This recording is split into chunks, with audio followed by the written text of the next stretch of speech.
Hello and welcome everyone to Oil Asset of the Day for the 3rd of December, presented by myself, Phil Carr, at the Gold and Silver Club. So firstly, as we head into a new week here, let's just have a recap on the price action that we saw at the end of last week over Thanksgiving and also on Black Friday. So for those of you that watched last week's Oil Asset of the Day, you will know that we were bearish, that we were looking for a rotation back towards that 58 to 59 US dollar per barrel handle, but as an opportunity to sell into oil to take the price action back towards 56 US dollars per barrel.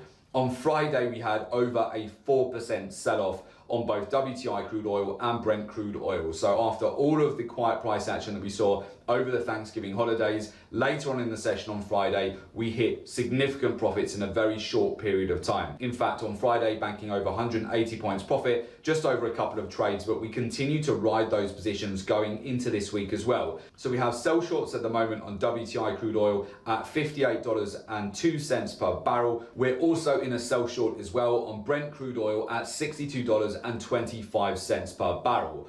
Both of these markets continue to roll over now in the lead up to the OPEC meeting. And I mentioned this before, that the combination of oil inventories data where we continue to see a surplus in the market, the negative global economic forecast that we're seeing at the moment, the uncertainties between the US and China, and also the increase in oil inventories data, alongside this very common seasonal cycle for oil prices to pull back at the end of November, moving into December. All of this is playing out really nicely for further downside for oil over the course of this week. So what we're projecting for this week on WTI crude oil is a move back towards 54 US dollars per barrel. I'm looking at the range of approximately $57 down to 54. We continue to hold onto our sell short position on WTI crude oil, which is up over 200 points, and also on Brent crude oil, which is currently up over 100 points as well right now. So we're looking for range bound trade, but to lower in the lead up to the OPEC meeting. There does need to be some action taken by OPEC